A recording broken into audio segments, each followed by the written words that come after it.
Well, the big story in South African business circles over the last month has been the judgment against what the Judge Denise Fisher Denise Fisher called the protagonists of Dimension Data, led by its chairman or co-founder, former chairman, Jeremy Ord. I think there's been two sides to every story, and there certainly are there as well. But today's conversation adds some very interesting insights into the way that the protagonists operate. You'll get to see perhaps another side that might influence the way the judgment was delivered. Well, it's a warm welcome to Gerry Comninos, who is still based in Johannesburg, still working, and Graham Roy, who is already on holiday at the coast, and that's why we don't see him on screen, for those of you who are watching. Graham, nice to have you with us as well. It's a heck of a story. Thank you for sharing it with me. You guys have been taking on the protagonists. You've been to court. It's cost you a lot of money, at least initially. Then they settled. Well, not they settled, but the Japanese who own Dimension Data settled. So you got presumably your legal fees back. You can never get those 3 years of your life back that it involved in. But maybe, Gerry, as you're on screen, just give us some background. You guys are the co-owners of what's called the RandView Datacentre. What exactly is that? Um, and Alec, Graham and I purchased a vacant plot somewhere around 2000, 2001. I can't remember exactly. And we established a township and we developed the township. We put in all the infrastructure and we sold off bits of land. And at that time, we were approached by Xerox, a division of Xerox called Laser Facilities. And we entered into an agreement with them for an 8-year lease to build them what was probably a forerunner of future data centers. They were a company that produced all the invoices, hard copy invoices for all banks, Woolworths, those sort of corporates. And it was a data center. It had 800 square meters of a data center area, a hub, and then it also had the output section where they produced their paper invoices. At the end of So, that lease, mhm. yeah, So I the was going end to of just that ask lease, Graham. I was going to yeah, ask Graham exactly where is Yes, this in Randburg, yes. Graham? It's in Malabongwe, across the road from Home Affairs. Everybody knows the area well. If you know Home Affairs in Randburg, across the road is RandView Business Park, which is the whole business park that we developed back in the day. And it's the data center in that business park that you guys own. Correct. So it was a building that we built for Xerox as a data center. And after the lease was up, they left.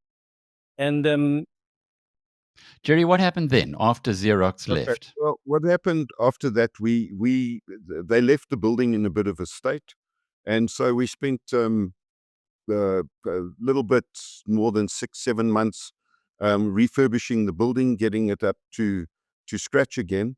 And at that time, we were approached by DiData, and they said they were looking for a data center in the Randburg area. We presumed it was because they needed a different electrical grid. We weren't quite sure of their motives, but they gave us a whole list of parameters that we had to comply with before they would sign a lease with us. So we duly did that. It was about the zoning of the property, the size. There was a whole lot of due diligence stuff that they wanted done, and then we complied. And they approached us and they said, look, we'd really like to um, lease your site from you, but we would need to make some changes and to suit our particular needs, but your building fits the bill. So we said, okay, that's fine. And we entered into negotiations with them. One of their primary objectives was to get a period as sort of a rent holiday, a period where they had time to alter the building to suit their needs, and also to start populating the data center with their customers. And we eventually signed a 10-year lease with them with a 5-year renewal period. And they then proceeded to upgrade the existing data center into something far more sophisticated than they actually let on initially. And it actually became their flagship data center. It was highly sophisticated at the time, in any case, and it had green technology and a whole lot of other features, which they obviously attempted to, or they did attract a lot of customers due to that. So And they were very good uh, tenants. I mean, they paid us on time for 10 years. There wasn't a problem until the renewal period came along, and that's when we started butting heads with DiData's personnel, and that's when things went a little bit south for us in any case. Graham, how big is this data center? Gerry, what's it's I don't know the It's actual about figures. It's 4,000. it's a plus minus 4,000 square meters, and it can house 650 racks. So Yeah. just for those of us who don't really know, help us. How many rugby fields would that be, or just give us an Well, idea it's of an how much space that is? acre. It's about an acre. About an acre. All The right. So it's a total proper. building, yes. So the total building is about an acre, but there's obviously offices and ancillary areas that that support the actual rack area. At the time, I did a quick estimate at the time, and by the time the renewal came along, it represented over 60% of DiData's total rack stock. So we were quite a significant data center until, of course, they built Joburg 1 in Midrand, which is their first phase, as far as I can remember, was more or less the same size as the RandView data center, the RandView Business Park data center. So, I think what makes it unique as a data center is people wonder, why can't you just build a data center anywhere? Well, you can't, because it's all about power. What was very important is Gerry and I had developed the whole suburb, and that suburb, we knew how to get power. So they needed a dedicated 6 MVA of power. Now that's huge. 6 MVA is the average 2 or 3 suburbs of a normal residential area. And we managed to get that as dedicated power, so that they've got clean power, so they have no interruption. So I think that was one of the criteria that was so important to DiData. Okay, so fast forward then to 2019. We know from Yes. the judgment that at that stage there was a management buyout attempt by Jeremy Ord and what the judge called the protagonists. And right around this Yes. time, the lease was now coming up for renewal. Yes. So there does appear to have been some kind of a overlap there. Can you tell us exactly what happened at that time? Because Right. this is pretty much the crux of the story. Yeah. This is when it gets interesting. So Gerry and I, we would like them to stay on for the further 5 years. They had an option of renewal. And we thought we would enter into normal negotiations, as most businessmen do. So we prepared for a meeting. We set up at the data center. And that's when we, met up. We walked into the boardroom, and we were met up with a guy called Sean Seeliger. And his partner is Martin Epstein. Now, he came into this meeting and duly introduced himself. And I'll say word for word, he says, "I'm Jeremy Ord's a private property portfolio representative." He said, "Well, excuse me, why are we talking to you? We're here to negotiate an extension of a lease with Dimension Data." He said he has a full mandate from the board to represent Dimension Data. But I said, "But you claiming to represent Jeremy Ord's private property portfolio?" He says, "Yes, that's just how it's going to work. And they're going to buy the building from us, if buy it or rent it from us, And if we don't sell it to them, they will force us to sell. And then he then grabbed the lease that we had and he threw it at us across the table. I've never had a lease thrown at me in a business meeting. And he said, our building is worth nothing. And he says, best we sell the building or give them a reasonable rent. And Gerry, what else can you remember on that meeting? Well. I mean, we were all there at the meeting. I think the surprising thing was that the CEO at the time, Julian Sunker, was also in the meeting, and he didn't say a word. The only person speaking at the time was Sean Seliger, and I think what he proposed, he said he'd done a valuation or a preliminary valuation, and he didn't think our building was worth much, and they were going to be offering us actually a rent lower than the one they were already paying. And we then referred him to the lease, and then he said, yeah, he's read the lease, and I think that's when he threw it across the table. But he said our building is not worth it, and if we don't accept the rent that they're proposing, they would just buy the building from under us. They would force us to sell to them. At that point in the meeting, I just said to Graham, I mean, we'd prepared, we had a whole lot of options available for the rent renewal in terms of the lease.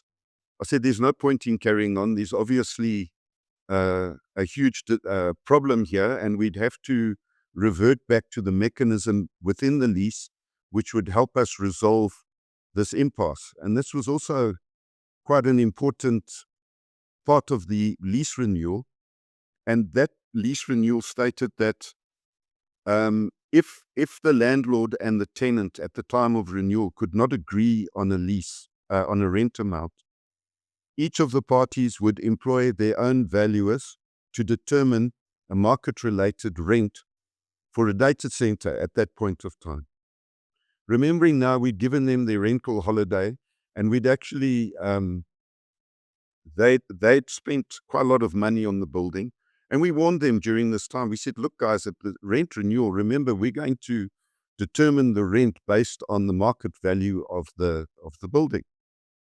Well, they seemed to ignore that, but it all came out when we spoke to Seliger, and it was quite clear they were not going to pay us according to the rent. And so we reverted back to the lease, where we both got valuations. We both got our own valuers. There were specific criteria to appoint those valuers, and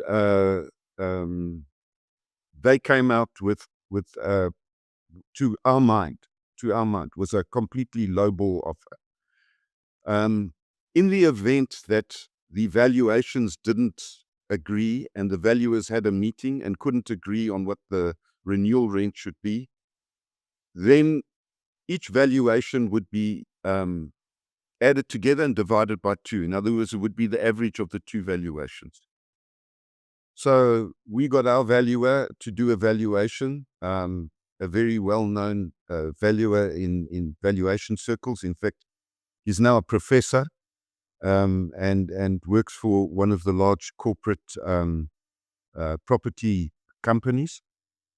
And he had a meeting with their valuers and said, look, guys, how did you arrive at your figure?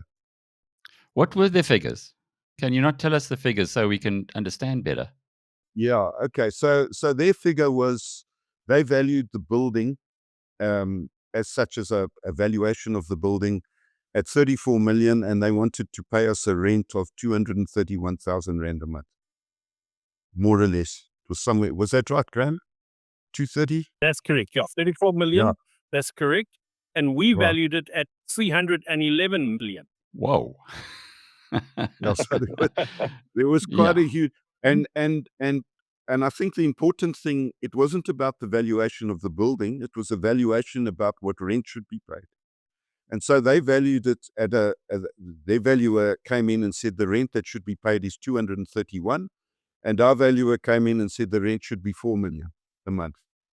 And the reason for the discrepancy was that they had, in our opinion, their valuers had jiggled it a little bit to not take into account it was a data center and not use the proper methodology when valuing a data center.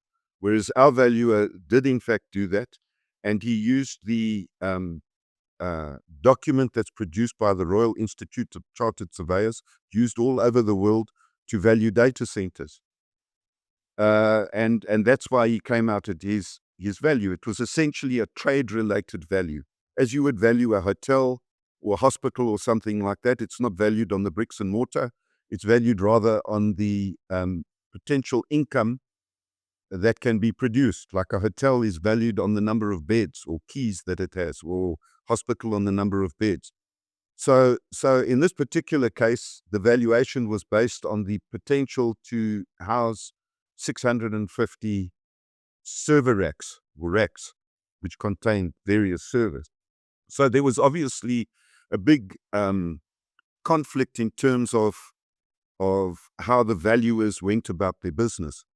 And it just struck us once we got the judgments that we noticed there was also a valuation problem when they valued the campus. And it seems to us there was a similarity between the way they operated when they sold the campus and the way they were dealing with us. The meeting of the valuers, which was recorded, and we have the transcript of that, clearly indicated that the valuers that were representing DiData were instructed by data on how to value this building. They never contacted us. They never actually followed any methodology which took into account a data center as such. They merely valued a warehouse. And in fact, some of the affidavits that were submitted during the court case, the people that submitted the affidavits weren't even there at the time of the lease, signing of the lease, and purported to know the value of the building, etc., etc. It was just crazy the way that we were having to deal with the representatives of DiData, their management, and so on and so forth. So this all came from when Sean Seeliger said that he was representing Jeremy Ord's private property interests. He did, in fact, give us yeah. Let's just And understand this, Gerry. You've mentioned a yeah, court case. So now just to rewind a little, you had the valuation in the 300 odd million. They had a valuation Yeah. of 1/10 of that. What Yeah. happens in a case like that? Can you not just say to them, "Look, we're not going to renew your lease. Bugger off. We'll get somebody else to come in." well, they did have that choice to resile from the whole agreement. And in fact, our advocate went to their legal team and said to them, "Look, you can't force us to rent to you. You have a choice to resile from the agreement, but you chose not to." And in fact, they insisted on renewing the lease. That was never in dispute that they wanted to renew the lease. The only thing in dispute was the amount that they should pay on a monthly basis. And so that was also very strange to us that they insisted on this, because they had a choice to leave the facility. And in fact, our court case, we didn't So you went sue to them for the court, rent. in other words. Let's We just went to court. yeah. So Yeah. you Yeah, then go sorry, I to can't get court ahead of on myself. that. Yeah. You've given us the parallels with what happened with the Judge Denise Fisher's whole judgment, and you went to court on a completely separate matter, as you've explained. How and that was what Graham, what you were saying, took 3 years of your life and 4 million rand in legal Correct. fees. Yeah, correct. And then what's important is this is Steve Nathan had a lot of correspondence with me as well. And he said to us, we will never comply with what the lease agreement says. And if you must remember, if not, we will see you in the constitutional court. Well, I don't know. The bully boy tactics just went on and on and on. A data center is not something somebody can pack up and go. It's not like you can. It would take probably about 2 years to move out the building.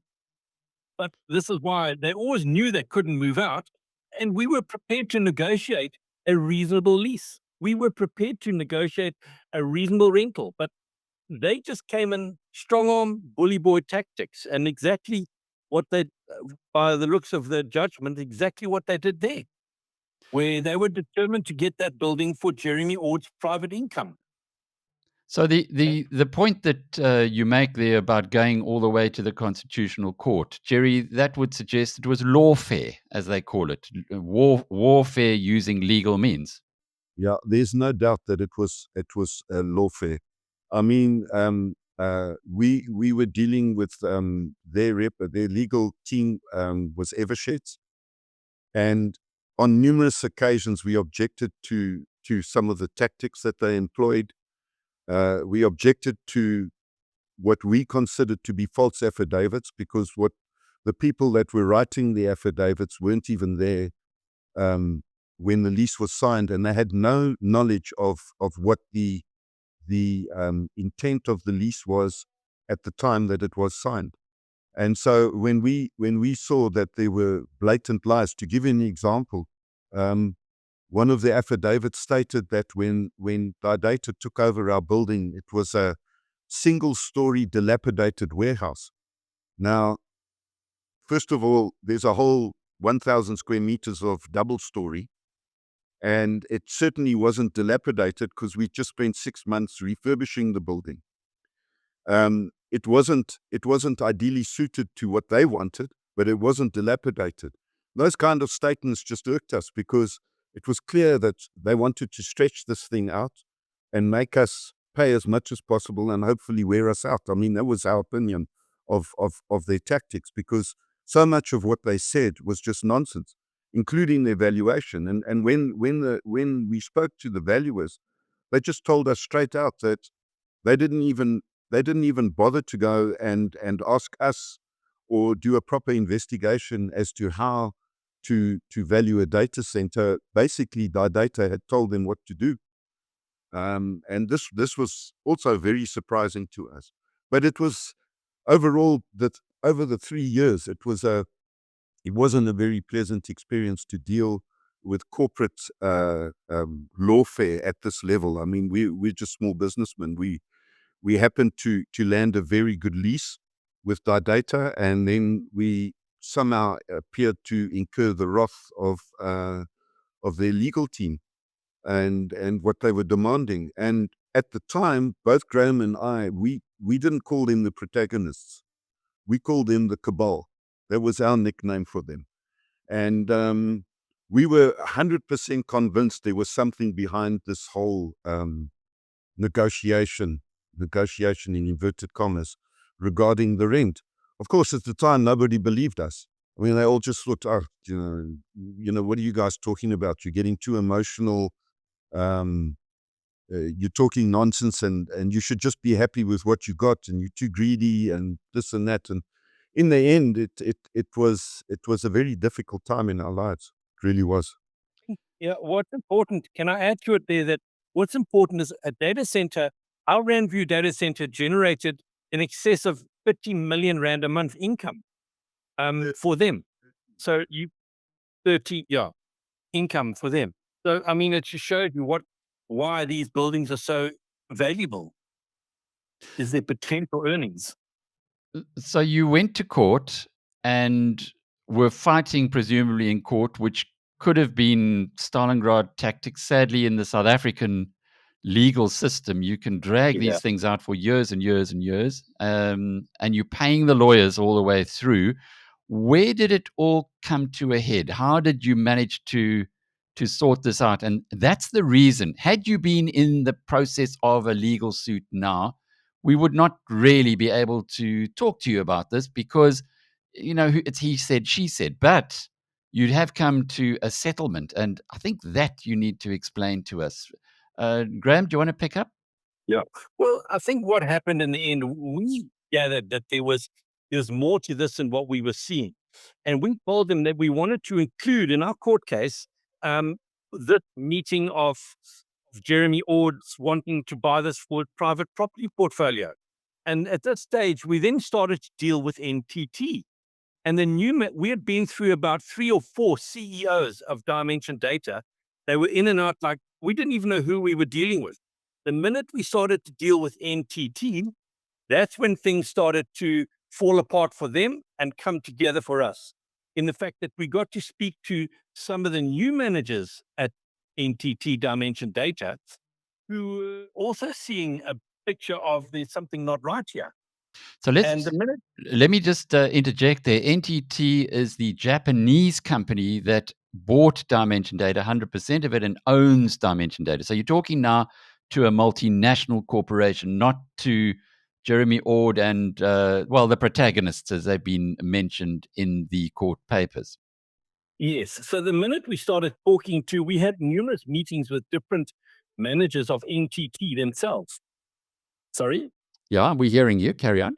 And once we started putting down our case straight to them. This is what was agreed. And we referred to what was agreed all those years ago when we built the building and signed the original lease.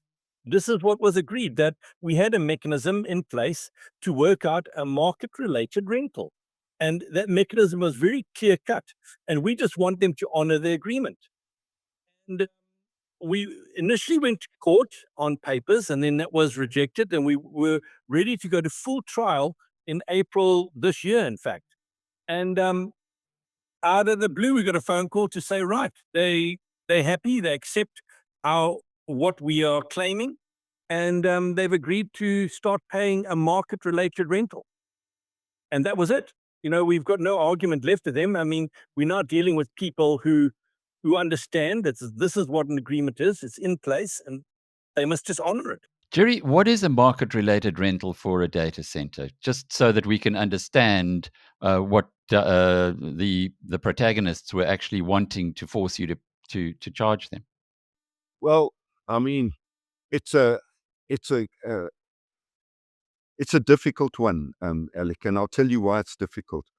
Most of the people that build data centers, whether it's the architects, the engineers, the QSs, whoever's involved in it, the developer, they tend to sign non-disclosure agreements. So you can't go to a quantity surveyor and ask him what does it cost to build a data center. You can only go on newspaper reports what they spent on it. To give you an idea, Joburg 1, phase 1 cost them R1 billion, NTT R1 billion. We got a pretty good idea that that's more or less the figure for a data center of our size. So, and that's including all the groceries. And by groceries, I mean the server racks and all the other peripheral stuff that needs to go into a data center. So we understood that we hadn't provided that, and we were quite prepared to negotiate around those things. And so when it comes to valuing the data center, we were eventually left with a number of options, and we had to refer to the Royal Institute of Chartered Surveyors document, which tells you quite clearly, I think there are 2 or 3 methods to value a data center, but it's all dependent on a whole lot of other factors. Our valuer, Dr. Dobosov, he said this is a trade-related valuation, and he valued it based on the income that was generated by the number of servers. So to give you an idea, Graham mentioned a figure of 13 million a month, and that's based on invoices that DiData sends out to people that are renting servers or racks from DiData or any one of these type of data centers. So typically Terraco or Terraco have got their own set of rates and per server amount of electricity used, etc., etc., etc. So a server rack can cost you anywhere between 15,000, which is a very basic server rack. Is it server or server rack, Graham? It's a server rack. Server rack. So between that and up to even 50,000 Rand a rack, depending on what services you're getting from the data center. So if you take if you're trying to value a data center, you first have to work out what amount are they charging for the racks, and then there is a formula that the valuers used in a trade-related valuation to determine what that value is. I think it's 25%. I can't remember. Can you remember what it was, Graham? Yeah, no, I can't But remember a anyway, figure. it works out in our particular case at somewhere between 3 and 4 million a month. But if you're netting a minimum of 13 million a month, the figures just go crazy. So if I understand this, and I think there's been a lot of detail, and thank you for all that. You had the misfortune of renegotiating your lease at a time that there was a proposed management buyout of Dimension Data, and that you were told by the representative of Dimension Data, one Sean Seelinger. What is he doing? Is he a independent? Seelinger, is Yeah, he he an was independent independent. valuer? He is an Independent, okay. independent valuer. Apparently, yeah, he did have some sort of relationship with Jeremy Ord. I can't verify that or not verify it. But we know that the first lot of emails included Martin Epstein, as well as obviously the cabal and Sean Seeliger. When you say the cabal, who's the cabal? Are these So similar that's people the to protagonist. That's the protagonist. so the guys We from call the them the okay. cabal. Yeah, it was quite strange that the judge also had a little name for them. Yes. So Grant Bodley, Yes. people like Yeah. Grant Bodley. Who is the other one? Of course, Stephen Nathan. Stephen You'll Nathan was. see that the letter I've sent you. Yeah, but it's signed in the letter as well from those. Are they still working there? Grant Bodley and Stephen Nathan. Does he still work for Dimension Data? No, they all left pretty soon after. They were all moved on. Okay, so Yeah, when we heard that they'd been I don't know, dismissed, or they'd been put on a paid holiday or whatever it was, we dealt with the guy called Werner Kapp. And then we thought, well, it's maybe prudent to write to Werner, because we're not sure if any of the information or the dealings we've had are common knowledge within DiData. We got the feeling that it was a very closed shop, and it was kept strictly between the people we were dealing with. And so we wrote the letter to Werner Kapp, which outlined basically what we're telling you now. And at that time, we knew there was a forensic investigation from the English legal firm. I can never remember their name. It's about three Eversheds. names mentioned in the judgment. And we thought, well, maybe we should tell Mr. Kapp, this is our experience at this moment in time, which might, either reinforce their suspicions, because they were obviously suspicious that some fraud had been committed at that time, but it wasn't clear exactly what it was. And we were basically in the dark, playing our lawfare with Eversheds. Just to understand this a little bit better, you were from your description, you were being bullied, Graham, into paying 200 odd thousand rand a month in rental to a organization that very clearly said that we act on behalf of Jeremy Ord, the co-founder of DiData. Correct. Is that what you're telling us? And That's correct. and the actual market-related rental was at least 10 times that, from what Gerry has said a moment ago. That is correct. And that was the cause of our 3-year court case. So the court case is now over, Gerry. From what you've said, it would appear that NTT, the Japanese owners of DiData, who actually did not allow the management buyout, so everything's changed, that they will have this information, and they might be using this information from your side to form an opinion, which is making them not allow the protagonists to walk away from the deal on the campus, but in fact that they want to pursue them. Is that surprise to you? No, not really. I must just say that the people that have replaced the protagonists in our relationship with DiData or NTT are fine guys. I mean, we at least could talk to them, and we got a settlement. And both Graham and I got a feeling that they realized, because At a certain stage, I'm pretty sure that NTT, the Japanese side of things, didn't know if we were part of a scheme or not. I mean, they didn't know who we were. But I think when they saw that we'd pushed this thing to trial, they realized that we were quite serious about settling this thing in a proper manner. And then we were approached by representatives of NTT, and we settled. So I must say that our dealings with NTT, without the protagonists getting involved, have been normal business. There wasn't anything untoward. It was obviously hard negotiations because it's all about money in the end, but we understood what their position was. And Graham and I, quite frankly, at the end of 3 years, were quite exhausted. We just said, let's just settle at this point of time. And we did. It was a fair settlement, I believe, so we're happy. And had the management buyout gone through, in other words, had NTT not blocked it, and the protagonists then became the owners of Dimension Data, which what had been proposed, what might have been the consequence of that as far as your court action's concerned, Gerry?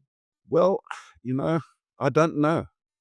I really don't know. I think when NTT put the MBO on the shelf, it's my opinion.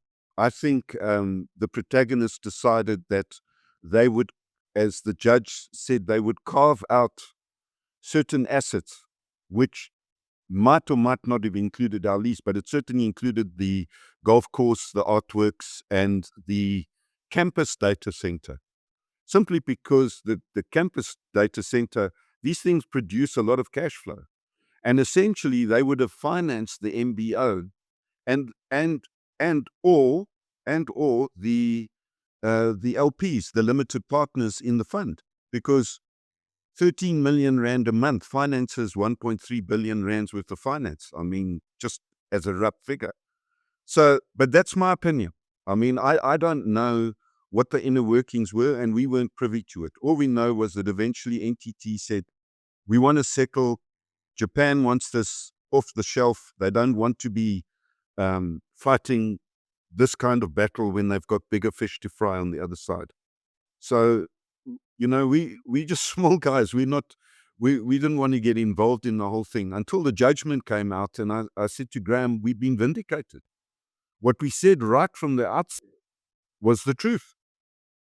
And we didn't understood in all its niceties what was going on.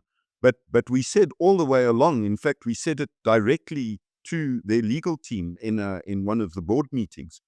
We said to them that there's something funny going on here. And I actually made a comment in one of the meetings that it was ironic that the very people NTT were suing for fraud were the very same people we were negotiating our lease with, at least initially.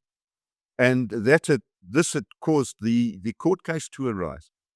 And I said to them, how can you not see the similarities between the two? That the same parties you're fighting with are the same parties that we get ridiculous emails from and ridiculous claims. And we're still not sure who was involved and who wasn't involved. I mean, it's subject to speculation, and I don't want to speculate at this point what it might have been. But our opinion from the start was that there was something funny going on when they started renegotiating this lease. The judgment now tells us that it was all coming together at the same time. The MBO was put on the shelf, and I think my opinion is that the limited partners then decided to carve out various assets. I'm not sure where our lease stood in that buyout, where it stood, but they were obviously pushing for a very low value, as was Steve Nathan pushing for a very low value for the campus. He was pushing for a very low value for our data center. So I can only presume or surmise in some way that they'd found a method of capturing a very lucrative cash flow at a minimal value. And Graham, that's really our story at the end of the day. why did you guys fight this? Most people, most small businessmen would say, I know that they've got much deeper pockets than I have. They can tie me up, as he threatened, for years to go to the Yeah. right up to the Constitutional Court. It- Why did it- you fight this lawfare? It's about Uh, telling the truth restrained and guys, Alex. integrity. In you've got to stand up to what you believe in, and the lies that they sent in the affidavits, they're blatant lies. Even their legal guys, they said to us they will never ever agree to this. What is in the lease agreement? They will never. And I looked at them and I thought, well, you know what? We're never going to give up either. There's sometimes in life you've got to draw a line in the sand. And Gerry and I just decided, not this time, my friend. We're going to, if whatever it takes, it's going to take us. And look, I do admit that sometimes our legal fees per month put huge strain on the two of us. It was huge. Just to try and keep a big legal team up and going, it was a full-time job. But we knew they were just telling blatant lies. Lie after lie after lie. And the Steve Nathans of this world, the phone calls I took from him, threatening. And I thought, no, you can't threaten people like us. We're just small guys wanting to come to an agreement.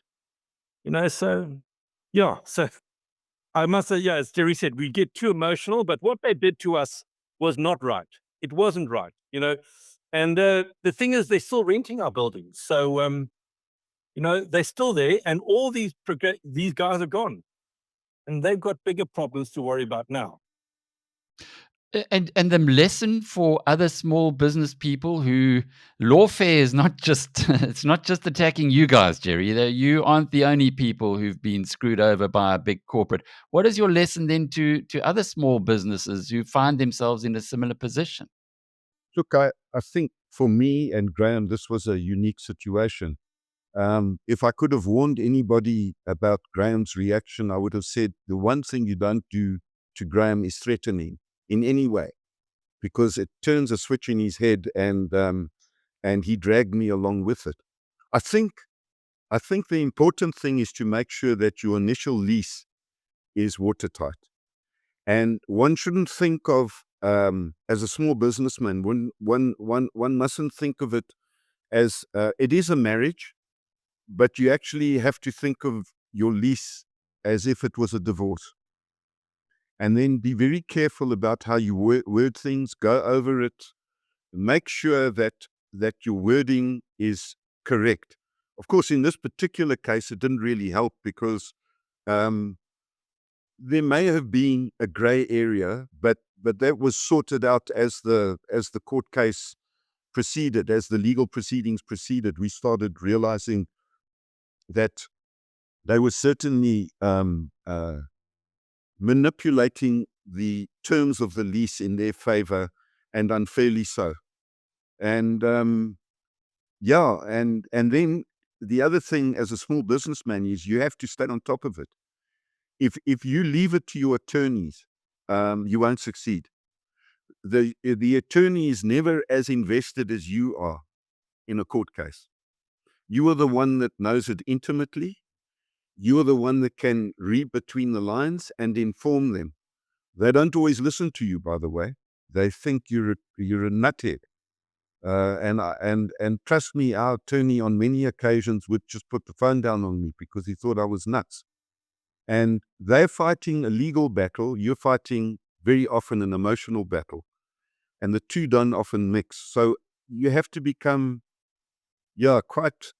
quite ruthless. You write a lot of letters, even if it's to yourself, to get over the emotions, and then try and look at the facts of the matter and try and get as many facts together that support your claim, rather than start ranting and raving at an emotional level.